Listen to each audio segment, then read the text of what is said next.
is poppin', guys? Welcome back to today's Tech with Lando, where I bring you guys a brand new perspective on today's dopest tech. Now, if you're new, definitely consider subscribing and help me reach 2,000 subs by the end of the year. So, every year since 2011, we've been blessed enough to receive two flagship smartphones from Samsung, one from the Note series and one from the S series.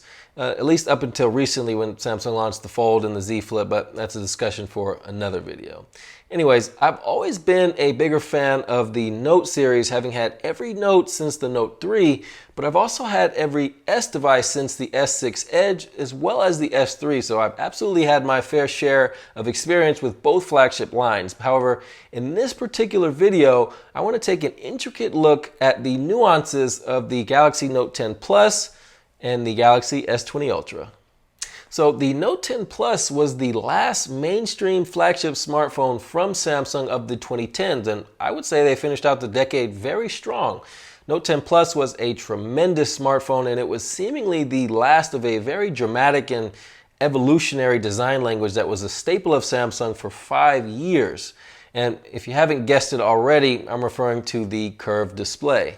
You see, the display of Note 10 Plus is very steep and pronounced, which is how all of Samsung's displays have been across the previous 10 devices. And I actually think it's a strike against usability. But don't get me wrong, it looks gorgeous. But if you've ever tried scribing with the S Pen near the edge of the display, you know just what I mean. The S20 Ultra, on the other hand, has a very subtle display curve. And I think it's a great balance between looks and usability because it allows easier access to the edge screen, which is actually where I keep my app folders and initiate all my calls from. So like I mentioned in my full review, I've got to give it to the S20 Ultra as having the better display design, and it obviously wins overall due to the 120 Hz refresh rate. But as far as brightness and colors and such, in day-to-day use, you just won't tell the difference. Let me know down below the subscribe button which display curve you guys prefer. But when it comes to the quality of photos and videos out of these flagship cameras, it's a lot closer than you might think. In my Note 10 Plus review, I alluded to the fact that it had exceptional all-around cameras that served their purpose well in pretty much all aspects. The consistency across the telephoto, wide, and ultra-wide cameras was noteworthy. See what I did there? But as the first Note device with 3 cameras on the rear, Note 10 Plus truly delivered, and ultimately there just weren't any complaints. The S20 Ultra, on the other hand, was running the 100-meter dash and tripped right out of the gate. This guy was plagued with autofocus issues, 1, due to the significantly larger sensor size, but 2, because of the use of phase detection autofocus instead of dual pixel autofocus, and it ended up leaving a really bad taste in a lot of mouths, including mine. It's really kind of baffling that Samsung wasn't able to get this under control in the months leading up to launch, but I will say they were successful at patching the holes in performance, so we have to give them a round of applause for that. But despite tripping up out of the gate, I will still give the edge to the S20 Ultra due to the extensive versatility that the cameras provide. Usability of the space zoom functionality pretty much stops at 30 times versus 5 times on the Note 10 Plus, and by definition, the 108 megapixel lens captures more detail, as does the 40 megapixel lens on the front. But hey, if you have a Note 10 Plus or an S20 Ultra, let me know about your camera experiences down below the subscribe button. I'd love to talk tech in the comments. Now, as far as battery life goes, both devices had large batteries during their respective release dates. 4,300 milliamp hours on Note 10 Plus and 5,000 milliamp hours on S20 Ultra, which was larger than most other flagships. But despite having used both devices, it was clear to me that the Ultra has better battery life despite having the larger display that refreshes twice as often every second. I haven't felt the need to bring my charger to work with me where I'm at all times either listening to music or YouTube. And so I totally attribute that to the 5,000 milliamp hour cell that at least powers me through my workday. In reality though, since I got the S20 Ultra, my wife and I have not really been doing much, so I'm constantly near chargers. But battery experience is really subjective, so don't take my experience with the same experience that you might have. And we all know about the disparity between the Snapdragon and the Exynos processor, so there's that.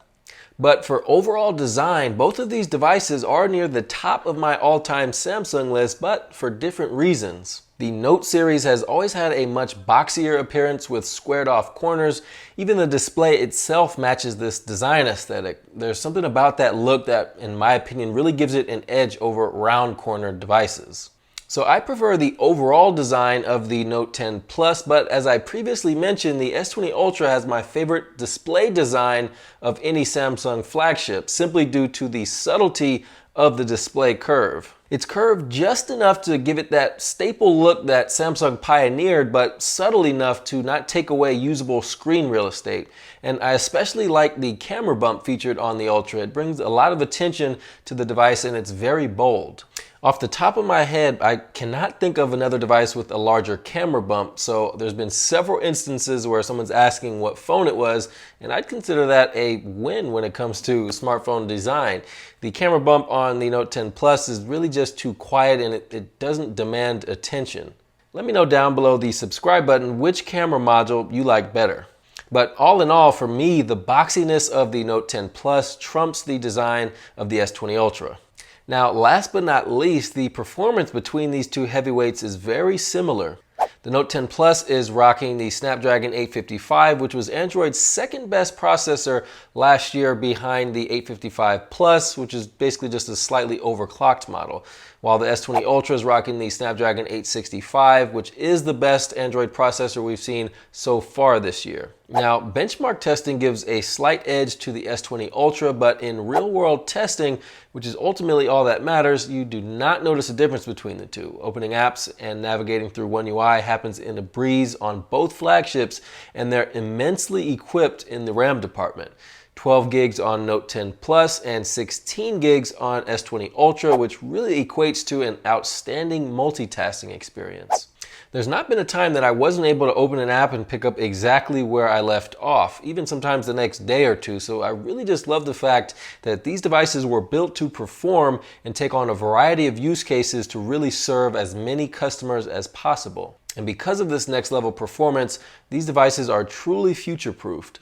So in conclusion, Note 10 Plus has a semi-secret weapon, the S Pen, which may cause many Samsung fans to believe the Note 10 Plus is a better buy than the S20 Ultra.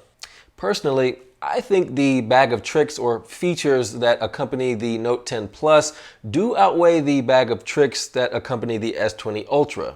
Camera features like 100 times space zoom and the 108 megapixel lens are simply just not as usable as note-taking or coloring with the S Pen, and common features like Smart Select, Screen Write, and Live Messages just work so much better with an S Pen.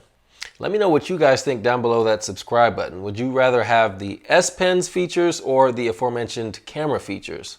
But keep in mind, the determination of which device is better is totally subjective, meaning it's not factual. There's so many capabilities that these devices share, so I truly believe it comes down to whether you would use the S Pen features more or the camera features more.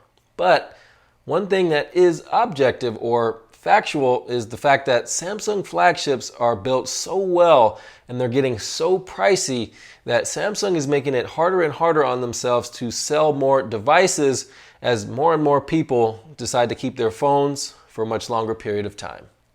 Alrighty guys, thank you so much for sticking around until the end. Please just do me just a slight itty bitty favor by leaving a like on this video, drop a comment down below, and if you like tech as much as I do, then subscribe to the channel for a brand new perspective on your favorite pieces of tech. But most importantly, after subscribing, hit the bell so that you can be notified every single week when I upload more videos discussing my experience with today's dopest tech. Alrighty guys, that's all for now. Don't forget to follow me on Instagram and Twitter at Tech with Lando. Alrighty guys, be safe out there. Peace and love.